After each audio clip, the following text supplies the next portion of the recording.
Hi friends, good morning. ಗುರುವಾರದ mini ವ್ಲಾಗ್ಗೆ ನಿಮ್ಮೆಲ್ಲರಿಗೂ ಸ್ವಾಗತ. ಇವತ್ತು ನಮ್ಮ ಮನೇಲಿ ನನ್ನ ಸಿಸ್ಟರ್ದು ಎಂಗೇಜ್ಮೆಂಟ್ ನಡೀತಾ ಇದೆ. ಸೊ ಎಂಗೇಜ್ಮೆಂಟ್ಗೆ ಏನೆಲ್ಲ ತಯಾರಿ ಮಾಡ್ತಾ ಇದ್ದಾರೆ ಅಂತ ನೋಡಿ. ಇವತ್ತಿನ ವ್ಲಾಗ್ ಪೂರ ಕೂಡ ನಮ್ಮನೆ ಫಂಕ್ಷನ್ ವ್ಲಾಗೇ ಇದೆ. ನೀವು ಕೂಡ ನೋಡಿ, ಜೊತೆಗೆ ಲೈಕ್ ಮಾಡಿ, ಫಾಲೋ ಮಾಡಿ ಅಂತ ಹೇಳ್ತಾ ವಿಡಿಯೋನ ನಾನು ತೋರಿಸ್ತಾ ಇದ್ದೀನಿ. ನೋಡಿ, ಇವರೆಲ್ಲ ನನ್ನ ಪ್ರೀತಿಯ ಫ್ರೆಂಡ್ಸು. ನೋಡಿ, ಮನೆಗೆ ಆಲ್ರೆಡಿ ಅಡುಗೆಯವರು ಬಂದಿದ್ದಾರೆ, ಅಡುಗೆ ಆಗ್ತಾಯಿದೆ. ಪೆಂಡಲ್ ಅವ್ರು ಬಂದಿದ್ದಾರೆ, ಅವರು ಕೂಡ ಸ್ಟೇಜ್ ಹಾಕ್ತಾ ಇದ್ದಾರೆ. ಮನೆ ಹತ್ರನೇ ನಾವು ಸಿಂಪಲ್ಲಾಗೆ ಬೇಕಂತ ಹೇಳಿ ಮಾಡ್ಕೊಂಡಿದ್ದು. ಸೊ ಚೇರು, ಪೆಂಡಲ್ಲು, ಅಡುಗೆಯವರು ಬಂದು ಅಡುಗೆ ತಿಂಡಿನೂ ಮಾಡ್ತಾಯಿದ್ದಾರೆ. ನಮಗೆ ಯಾವ ಥರ ಬೇಕೋ ಅದೇ ಥರ ಸಿಂಪಲ್ಲಾಗಿ ಮನೆ ಹತ್ರನೇ ನಾವು ಎಂಗೇಜ್ಮೆಂಟ್ಗೆ ಪ್ರಿಪ್ರೇಷನ್ ಮಾಡಿದ್ವಿ. ಜೊತೆಗೆ ನಾನು ಕೂಡ ಡೆಕೋರೇಷನ್ಗೆ ಹೇಳಿದ್ದೆ. ಸೊ ಅವರು ಕೂಡ ಬಂದು ನಮಗೆ ಡೆಕೋರೇಟ್ ಮಾಡಿಕೊಡ್ತಾ ಇದ್ದಾರೆ. ನೋಡ್ತಾ ಇರ್ಬೋದು, ಇದು ಪೃಥ್ವಿ ಈವೆಂಟ್ಸ್ ಅಂತ. ಇವರು ತುಂಬ ಕಡಿಮೆ ಬೆಲೆಯಲ್ಲಿ ನಮಗೆ ಯಾವ ಥರ ಬೇಕೋ ಆ ಥರ ಮಾಡಿಕೊಡ್ತಾರೆ.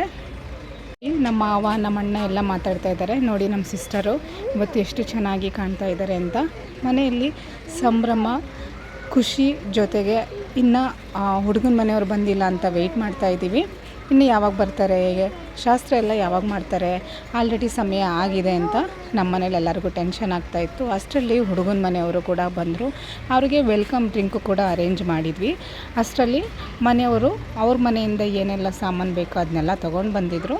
ಆವಾಗ ನಾವು ಕೂಡ ಅದಕ್ಕೆ ಪ್ರಿಪ್ರೇಷನ್ಗೆ ಎಲ್ಲ ಥರ ರೆಡಿ ಮಾಡಿ ಹುಡುಗಿನ ಶಾಸ್ತ್ರಕ್ಕೆ ಕೂರಿಸೋದ್ರಿರೋದ್ರಿಂದ ಈ ಥರ ಮನೆಯಲ್ಲೇ ತಟ್ಟೆಗೆ ಎಲ್ಲ ಹೂವು ಹಣ್ಣು ಎಲ್ಲ ಶಾಸ್ತ್ರ ಥರ ಮಾಡ್ಕೊಳ್ಳೋಕ್ಕೋಸ್ಕರ ಮನೆಯಿಂದನೇ ತುಂಬಿಸ್ಕೊಳ್ತಾ ಇದ್ದರು. ಇವಾಗ ತುಂಬಿಸ್ಕೊಂಡು ನೋಡ್ತಾ ಇರ್ಬೋದು, ಎಲ್ಲ ತಟ್ಟೆಗಳಿಗೂ ಕೂಡ ಹಣ್ಣು, ಶಾಸ್ತ್ರಕ್ಕೆ ಏನೆಲ್ಲ ಬೇಕು ಅದೆಲ್ಲ ತಯಾರಿ ಮಾಡಿಕೊಂಡು ತೊಗೊಂಡು ಹೋಗ್ತಾ ಇದ್ದೀವಿ.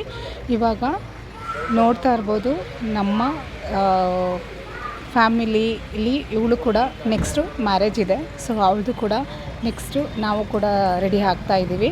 ಇದು ಮೊದಲನೇ ಫಂಕ್ಷನ್ ಆಯಿತು ಅಂದರೆ ಎರಡನೇ ಫಂಕ್ಷನ್ನು ನಮ್ಮ ಹುಡುಗಿದೇನೆ. ಇವಾಗ ನೋಡಿ, ಮಾತುಕತೆ ನಡೀತಾ ಇದೆ.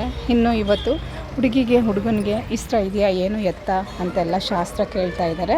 ಅಷ್ಟರಲ್ಲಿ ನಾವು ಕೂಡ ಮಧ್ಯೆ ಏನೆಲ್ಲ ಕೊಡಬೇಕು, ಏನೆಲ್ಲ ಮಾಡ್ಕೊಳ್ಬೇಕು ಅದ್ರ ಬಗ್ಗೆ ಎಲ್ಲರೂ ಕೂಡ ಬ್ಯುಸಿ ಆಗಿಬಿಟ್ವಿ. ಈಗ ನೋಡಿ, ಹುಡುಗಿನ ಶಾಸ್ತ್ರಕ್ಕೆ ಕೂರಿಸಿದ್ದಾರೆ. ಹಳ್ಳಿಗಳ ಕಡೆ ಸಂಪ್ರದಾಯ ಪ್ರಕಾರವಾಗಿ ಶಾಸ್ತ್ರನ ಮಾಡ್ತಾಯಿದ್ದಾರೆ. ಇವಾಗ ಶಾಸ್ತ್ರ ಶುರು ಆಗ್ತಾ ಇದೆ. ನೋಡ್ತಾ ಇರ್ಬೋದು, ಹುಡುಗನ ಮನೆಯವರು ಮತ್ತು ಹುಡುಗಿ ಮನೆಯವರು ಕೂಡ ಇವಾಗ ವಿಳ್ಳೆ ಬದಲಾಯಿಸೋ ಶಾಸ್ತ್ರ ಮಾಡ್ತಾಯಿದ್ದಾರೆ. ನಮ್ಮಲ್ಲಿ ಈ ಥರ ಶಾಸ್ತ್ರ ಸಂಪ್ರದಾಯ ಕೂಡ ಈಗಲೂ ಇದೆ. ಎಸ್ಪೆಷಲಿ ಹೇಳಬೇಕಂದ್ರೆ ಹಳ್ಳಿಯವರಾಗಿರೋದ್ರಿಂದ ಸ್ವಲ್ಪ ಡೀಪಾಗಿ ನೋಡಿ ಹೇಗೆ ವಿಳ್ಳೆ ಚೇಂಜ್ ಮಾಡ್ಕೊಳ್ತಾ ಇದ್ದಾರೆ ಅಂತ. ನಮ್ಮ ಮನೇಲಿ ಎಲ್ಲರೂ ಕೂಡ ನಮ್ಮ ಫ್ಯಾಮಿಲಿ ರಿಲೇಟಿವ್ಸ್ ಎಲ್ಲ ಇದ್ದಾರೆ. ನಮ್ಮ ಮನೇಲಿ ನಮ್ಮ ತಂದೆ ಸ್ಥಾನದಲ್ಲಿರೋ ನಮ್ಮ ದೊಡ್ಡಪ್ಪನೇ ಮುಂದೆ ನಿಂತು ಈ ಕಾರ್ಯನ ನೆರವೇರಿಸ್ಕೊಡ್ತಾ ಇದ್ದಾರೆ. ಯಾಕಂದರೆ ರೀಸೆಂಟಾಗಿ ನನ್ನ ಬ್ರದರ್ ಇಲ್ಲ ಅಂತ ನಿಮ್ಮೆಲ್ಲರಿಗೂ ಹೇಳ್ಕೊಂಡು ಬಂದಿದ್ದೀನಿ. ಈಗ ನನ್ನ ಬ್ರದರ್ ಇಲ್ಲ ಅಂದರೆ ನಮ್ಮ ಬ್ರದರ್ಗಿಂತ ಮುಂಚೆನೇ ನಮ್ಮ ಅಪ್ಪ ಅವರು ಇರಲಿಲ್ಲ.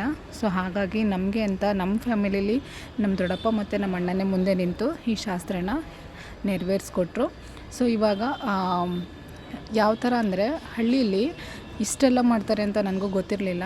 ಇದೇ ಫಸ್ಟು ಈ ಥರ ಹತ್ತಿರದಿಂದ ನಾನು ಕೂಡ ಶಾಸ್ತ್ರನ ನೋಡ್ತಿದ್ದಿದ್ದು. ಡಿಫ್ರೆಂಟಾಗಿರುತ್ತೆ. ಕೆಲವರು ಹೂ ಮುಡ್ಸೋದು ಮಾತ್ರ ಮಾಡ್ತಾರೆ, ಇನ್ನು ಕೆಲವರು ವಿಳ್ಳೆ ಮಾತ್ರ ಚೇಂಜ್ ಮಾಡ್ಕೊಳ್ತಾರೆ, ಇನ್ನು ಕೆಲವರು ಮಾಡ್ತಾ ಇದ್ದಾರೆ ಅಂತ. ಇವಾಗ ಇವರು ಪಾಡಿಗೆ ಇವರು ಶಾಸ್ತ್ರ ಮಾಡ್ತಾಯಿದ್ರು. ನಮ್ಮಲ್ಲಿ ಇನ್ನೂ ಏನೆಲ್ಲ ಶಾಸ್ತ್ರಗಳಿದೆ ಅಂತ ನನಗೂ ಕೂಡ ಗೊತ್ತಿರಲಿಲ್ಲ.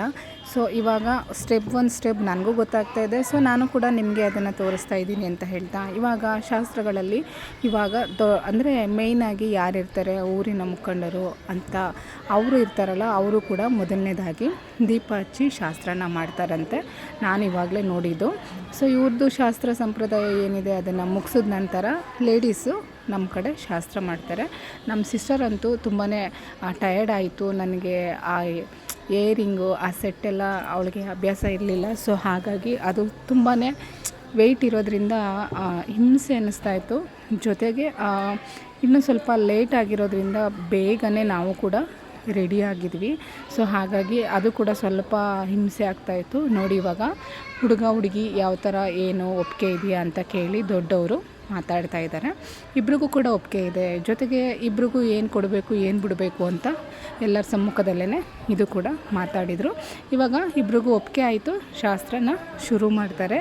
ನೋಡಿ, ಫಸ್ಟು ಜೆಂಟ್ಸು ಕೂಡ ಶಾಸ್ತ್ರ ಮಾಡಿದ ನಂತರ ಲೇಡೀಸ್ ಮಾಡ್ತಾರೆ ಅಂತ ಹೇಳ್ತಾ, ಇವತ್ತಿನ ಎಂಗೇಜ್ಮೆಂಟಲ್ಲಿ ಒಂಥರ ಎಕ್ಸೈಟೆಡ್ ಆಯಿತು ಅಂತ ಅನ್ನೋದಾದರೆ, ಇನ್ನೊಂದು ಕಡೆ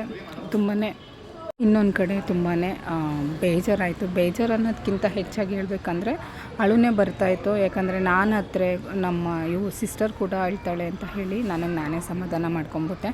ಯಾಕೆ ಅಂದರೆ ಇವತ್ತು ನನ್ನ ಬ್ರದರ್ ಇದ್ದಿದ್ರೆ ತುಂಬಾ ಖುಷಿ ಪಡ್ತಾ ಇದ್ದ. ಆ ಖುಷಿಗೆ ನಮ್ಮಲ್ಲಿ ಆಹಾರನೇ ಇರ್ತಿರಲಿಲ್ಲ, ಅಷ್ಟು ನೋವಿದೆ.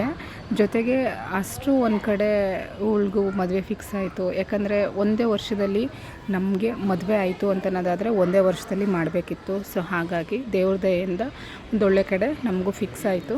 ಸೊ ಎಂಗೇಜ್ಮೆಂಟು ಕೂಡ ಇವತ್ತು ಇಟ್ಕೊಂಡಿದ್ದೀವಿ. ಇವಾಗ ನೋಡಿ ಹಾರ ಬದಲಾಯಿಸ್ಕೊಳ್ತಾ ಇದ್ದಾರೆ. ಇದಾದ ನಂತರ ನಾವು ನೆಕ್ಸ್ಟು ಹುಡುಗಿಗೆ ಶಾಸ್ತ್ರನ ಮಾಡಿಸ್ತಾ ಇದ್ದೀವಿ. ನಾನಂತೂ ಹತ್ರದಲ್ಲಿರೋಷ್ಟು ಇದ್ದಾಯಿತು, ತುಂಬ ಬ್ಯುಸಿ. ಯಾಕಂದರೆ ಜನಗಳೆಲ್ಲರನ್ನೂ ನಾನೇ ಇನ್ವೈಟ್ ಮಾಡಬೇಕಾಗಿತ್ತು. ಸೊ ಬಂದವ್ರನ್ನ ಹೋದವ್ರನ್ನ ಮಾತಾಡ್ಸ್ಕೋಬೇಕಾಗಿತ್ತು. ಅಷ್ಟು ಕರೆಕ್ಟಾಗಿ ವೀಡಿಯೋನ ಮಾಡೋಕ್ಕಾಗ್ತಾ ಇರಲಿಲ್ಲ.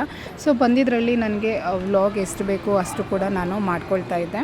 ಇಷ್ಟು ಮುಂದೆ ಇನ್ನು ನೆಕ್ಸ್ಟ್ ಫರ್ದರ್ ಏನಿದೆ ಅದನ್ನು ನಾನು ನೆಕ್ಸ್ಟ್ ವೀಡಿಯೋದಲ್ಲಿ ಅಪ್ಲೋಡ್ ಮಾಡಬೇಕು ಅಂತ ಹೇಳ್ಕೊಂಡು ನಾನು ಮಾಡ್ತಾಯಿದ್ದೆ. ಇವಾಗ ಸದ್ಯಕ್ಕೆ ಪೂಜೆದು ಶಾಸ್ತ್ರದ್ದು ಎಲ್ಲ ಮುಗೀತು.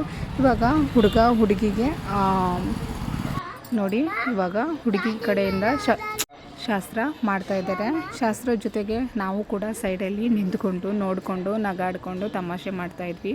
ಯಾಕಂದರೆ ತುಂಬಾ ಬಿಸಿಲಿತ್ತು, ಎಲ್ಲೊಂದರಲ್ಲಿ ಸೆಕೆ ತಡ್ಕೊಳಕ್ಕಾಗ್ತಾ ಇರಲಿಲ್ಲ ನಮಗಂತೂ. ಜೊತೆಗೆ ನನಗಂತೂ ನಮ್ಮ ಚಿರುಗೆ ಈ ಟೈಮಲ್ಲಿ ಸ್ವಲ್ಪ ಕೋಲ್ಡ್ ಆಗಿರೋದ್ರಿಂದ ಅವನ್ನ ಮ್ಯಾನೇಜ್ ಮಾಡೋದಂತೂ ತುಂಬ ಕಷ್ಟ ಆಗ್ತಾಯಿತ್ತು ನನಗೂ ಕೂಡ. ಎಷ್ಟೊತ್ತಿಗೆ ಮುಗಿದ್ರೆ ಸಾಕನ್ನೋ ಇದರಲ್ಲಿತ್ತು. ನೋಡಿ, ಮನೇಲಿ ಶಾಸ್ತ್ರ ಒಂದು ಕಡೆ ಆದರೆ ಇಲ್ಲಿ ಫೋಟೋ ತಗೊಳ್ಳೋರು ಒಂದೊಂದು ಕಡೆ ಆಗ್ಬಿಟ್ಟಿದ್ರು. ಸೊ ತಿರುಗಾಡೋರು ಓಡಾಡೋರೇ ಜಾಸ್ತಿ ಆಗ್ಬಿಟ್ಟಿದ್ರು. ನಮ್ಮ ಫ್ಯಾಮಿಲಿಲಿ ಕೆಲಸ ಮಾಡಿ ಅಂತಂದರೆ ಫೋಟೋ ತಗೊಂಡು ಆರಾಮಾಗಿ ಕೂತಿದ್ರು. ಇವಾಗ ಎಲೆ ಅಡಿಕೆ ಕೊಡ್ತಾಯಿದ್ದೀವಿ. ಇವಾಗ ಶಾಸ್ತ್ರ ಒಂದು ಕಡೆ ಮುಗೀತು.